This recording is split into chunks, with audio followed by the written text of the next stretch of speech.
우리나라의 우주 발사체에 대한 고체 연료 사용 제한이 완전히 해제됐습니다. 미국이 우리나라의 대륙간 탄도미사일, 중거리 탄도미사일 개발을 허용한 것이죠. 이는 미국의 중국 견제 전략과도 연계된 것으로 풀이됩니다. 청와대는 28일 한미 미사일 지침 개정을 통해 우주 발사체에 대한 고체 연료 사용 제한을 완전히 해제했다고 밝혔습니다. 이번 개정은 미국의 대중국 전략과 연관이 있어 보입니다. 미국이 우리나라의 우주 발사체 개발을 허용하면서 사실상 중국에 대한 미사일 방어망을 구축한 셈이라는 겁니다. 중장기적으로 고체 연료 우주 발사체는 ICBM이나 마찬가지이기 때문입니다. 한미는 2017년까지 3차례 미사일 지침 개정을 통해 사거리는 800km, 탄두 중량은 무제한으로 확대했습니다. 탄두 중량이 2톤을 넘어 괴물 미사일로 불리는 현무4도 이 같은 한미 간 합의에 따라 탄생됐습니다.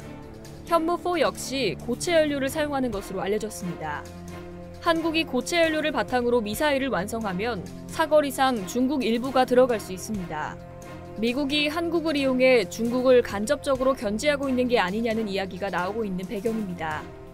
미국 입장에선 한국의 미사일 등 자신들의 무기를 들여놓는 것보다는 한국의 미사일 정책을 풀어줌으로써 한국 스스로 미사일 개발을 진행하게 해 자신들의 안보 비용을 줄이려는 목적이 있는 것으로도 해석됩니다. 다만 한미는 이번 개정에서 사거리 제한을 해제하는 문제는 매듭짓지 못하고 앞으로 협의를 계속하기로 했습니다. 중국과 러시아, 일본 외 북한이 미국 본토를 겨냥한 ICBM 개발에 열을 올리고 있는 상황에서 그간 우리는 사거리 제한에 묶여 중장거리 미사일 개발에 뒤처져 있다는 지적이 많았습니다. 김 차장은 800km 사거리 제한은 유지된다. 이번에는 우주 발사체 고체 연료 사용 제한 해제가 더 급하다고 판단했다면서도 안보상 필요하다면 언제든지 미 측과 협의가 가능하다. 800km 사거리 제한을 푸는 문제는 때가 되면 해결될 것이라고 설명했습니다. 중국 입장에서도 사거리 제한이 유지된 만큼 큰 반박은 할 수 없는 상황입니다.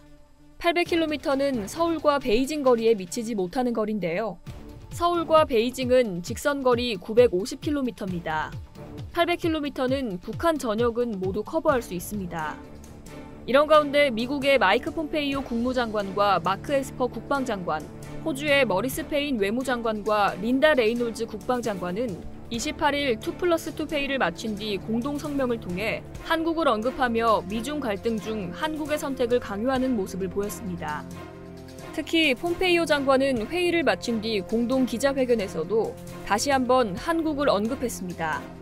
그는 나는 유럽, 그리고 인도든 일본이든 한국이든 오늘 여기 있는 호주든 간에 전 세계의 민주주의 친구들이 우리 시대의 도전 과제가 이들 나라가 자유를 소중히 여기고 법의 지배에 근거한 경제적 번영을 원하도록 분명히 하는 거라는 점을 이해한다고 확신한다고 말했습니다.